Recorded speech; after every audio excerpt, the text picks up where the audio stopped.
புரட்சி தலைவரை எப்படியாவது இந்த கட்சியை விட்டு வெளியில நவத்திடணும் அப்படின்னு முடிவு பண்ணிட்டாரு. அதனால என்ன பண்றாரு, அவரை கட்சியை விட்டு நீக்கிறாரு. புரட்சி தலைவர் வெளியில எல்லார்கிட்டையும் சொல்றாரு, அவர் என்னை நீக்கிட்டாரு, நான் சினிமாவில் நான் நடிச்சுக்கிட்டு இருக்கேன், நீங்கள்லாம் ஒரு முடிவு பண்ணி நல்லபடியாக செயல்படுங்கிறார். புரட்சி தலைவரோட வந்தவங்கலாம் என்ன சொல்றாங்க, அன்னைக்கு திமுகவில் இருக்கிற தொண்டர்களும் யாருன்னு பார்த்தீங்கன்னா புரட்சி தலைவருடைய மன்றத்து ஆட்கள் தான். அதான் திமுக. அப்போ என்ன சொல்றாரு, மற்றவங்க யாரும் கேட்கல, இல்லை நீங்க வந்தாகணும், நீங்க ஒரு கட்சி வங்கி நீங்க நடத்தி ஆகணுங்கிறாங்க.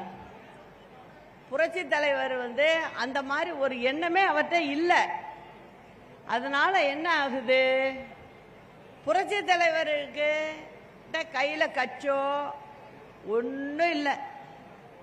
அப்ப என்ன சொல்றாரு, அனகாபுத்தூர் ராமலிங்கம்னு ஒருத்தர், அவர் தலைவர் மேல ரொம்ப பாசம் உள்ளவர், அவர் ஒரு கட்சியை ரிஜிஸ்டர் பண்ணி வச்சிருக்காரு. அவர் என்ன பண்றாரு, தலைவர்கிட்ட அதை கொண்டாந்து கொடுத்து நீங்க இந்த கட்சியை எடுத்து நடத்துங்கிறார். அந்த கட்சி தலைவர் ஆரம்பிச்சது இல்லை, அனகாபுத்தூர் ராமலிங்கங்கிறவர் ஆரம்பிச்ச கட்சி அது. அதுக்கப்புறம் தலைவர் எடுத்து அதை நடத்துறார். முதல்ல திண்டுக்கல் தேர்தல் வருது நாடாளுமன்றத்துக்கு, அதுல மாயாத்தேவரை நிறுத்தி முத அப்போ ரெட்டை இலை சின்னம் சுயேட்சை சின்னம் அதை எடுத்து நின்று வெற்றி பெறாங்க, முதல் வெற்றி.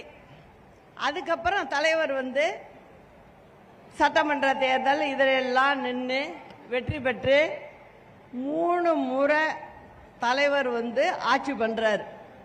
அதுல ஒரு முறை பார்த்தீங்கன்னா உடம்பு சரியில்லாம அமெரிக்கால இருந்தாரு. அப்ப எல்லாம் அம்மாவை அரசியலுக்கு கொண்டு வந்துட்டாரு. அம்மா கொள்கை பரப்பு செயலாளராக இருக்காங்க.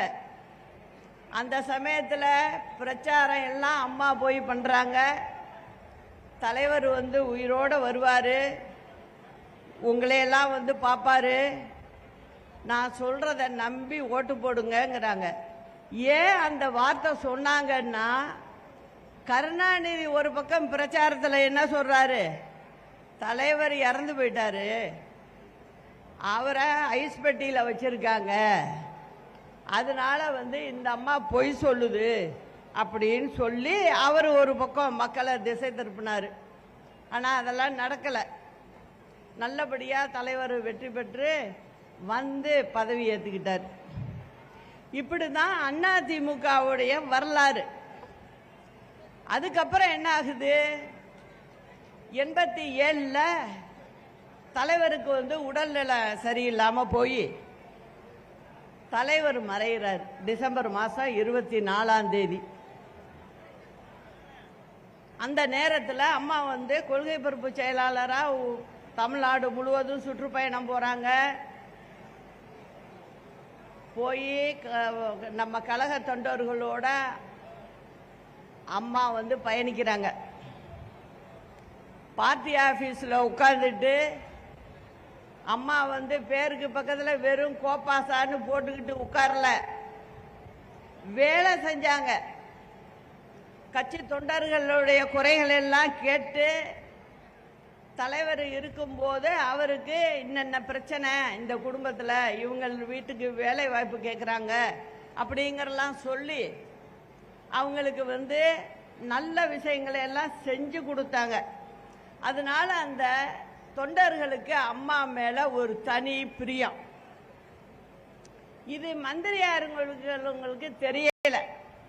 ஏன்னா அவங்க நம்ம கட்சி ஆபீஸ் பக்கமே வரமாட்டாங்க யாரும்.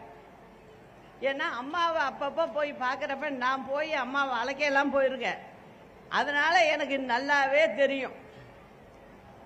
அதுக்கப்புறம் தலைவர் மறைஞ்சோன்னு என்ன ஆகுது, நம்ம மந்திரிங்க எஸ்சி சோமசுந்தரம், இன்னொரு மந்திரி ஆர்.எம். வீரப்பன், அவங்க தான் சீனியர்.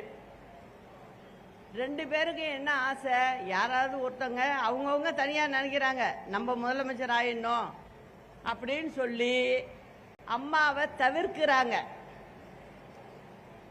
தலைவர் மறைஞ்சி அங்கே வந்து வீட்டு காரியம்லாம் செய்கிறாங்க ராஜாஜி ஹாலில்.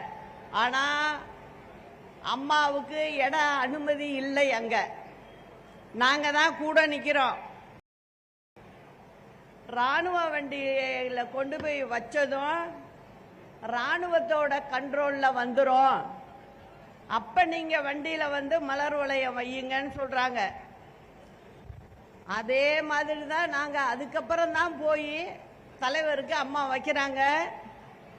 அப்போ ஆர்.எம். வீரமன் மந்திரியாக இருந்தவருக்கு துணையாக இருக்கிற 2-3 கட்சி ஆட்கள் போய் அம்மாவை இழுத்து தள்ளி விடுறாங்க. கீழே உட்காந்து நான் தான் பிடிக்கிறேன் அம்மாவை.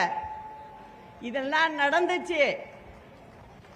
அதனால அதுக்கு பிறகு என்ன ஆகுது, அந்த அவங்க எல்லாரும் மத்தியிலையும் அம்மாவை பிடிச்சி தள்ளி விட்டதும் நான் மனசுக்குள்ளே சின்ன பொண்ணு ஒரு சபதம் எடுக்கிறேன். நீங்க இப்படியெல்லாம் பண்ணிட்டீங்க அம்மாவை, இதே அம்மாவை இந்த அதிமுக முதலமைச்சர் ஆக்கி காட்டுவேன். நீங்கெல்லாம் வரிசையா வந்து வீட்டில் நிப்பீங்க. அந்த காலம் வெகு தூரத்தில் இல்லை அப்படிங்கிறத மனசுக்குள்ள நினைச்சேன். அப்போ நினைச்சிட்டு போலீஸ் கமிஷனர் வந்து சொல்றாரு, இதுக்கு மேல இங்க அம்மாவை நிக்க வச்சுக்கிட்டு இருக்காதீங்க, அம்மா உயிருக்கு ஆபத்து, அம்மாவை உடனே வீட்டுக்கு அழைச்சிட்டு போங்கன்றாரு. நாங்கெல்லாம் என் குடும்பத்தை சேர்ந்தவங்க கூட இருந்தாங்க, கட்சி தொண்டர்கள்லாம் இருந்தாங்க. அவங்களெல்லாம் கிட்டையே அனுமதிக்கல. அவங்கெல்லாம் வெகு தூரத்தில் நிற்கிறாங்க. நாங்கள் அம்மாவை அழைச்சிட்டு போயஸ் காடை வீட்டுக்கு கொண்டு போனோம். அதுக்கப்புறம் அம்மா சொன்னாங்க, இது வேண்டாம், இந்த அரசியல் எனக்கு வேண்டாம், இவங்கெல்லாம் வந்து என்னை கேவலப்படுத்துகிறாங்க, நான் தலைவர் வந்து உடல்நிலை சரியில்லை, நீ கூட வந்து உதவியாருன்னு சொன்னாரு, அதுக்காக தான் நான் வந்து இருந்தேன், அதனால இது வேணான்ட்டாங்க. அப்ப நான் சொன்னேன், உங்களை சீண்டிட்டாங்க, அதனால இவங்களை நம்ம சும்மா விடக்கூடாது, ஒரு முறை நாள் நம்ம வந்து காட்டணும் அப்படின்னு சொல்லி குடிவாதம் பண்ணி இருக்க வச்சு, அதுக்கப்புறம் அம்மா வந்து தேர்தல் காலத்துக்கு வராங்க. அப்ப நம்ம கட்சி இப்ப இருக்கிற மாதிரி தான் 2ஆ பிரியுது. பிரிஞ்சு சேவல் புறா தனித்தனியா நின்னோம். சேவல் 27 தொகுதியில் வெற்றி பெற்று முதல் பெண் எதிர்கட்சி தலைவரா அம்மா ஆகுறாங்க தமிழ்நாட. அதன் பிறகுதான் திரும்ப தேர்தல் வருது, எதிர்கொள்றோம், வெற்றி பெற்று 91ல் முதல்வர் ஆகுறாங்க. அது மாதிரி அம்மா கிட்டத்தட்ட 15 வருஷம் தமிழ்நாட்டு மக்களுக்காக முதல்வர் ஆகி எண்ணற்ற திட்டங்களை எல்லாம் செஞ்சிருக்காங்க. அதுல கூட இருந்து எல்லா நல்லது கட்டையும் பார்த்தாலும் நான். அதனால இப்ப நான் என்ன சொல்ல வர்றேன் அப்படின்னா, அதே போல ஒரு நிகழ்வு தான் இப்ப நடந்துகிட்டு இருக்கு கட்சியில.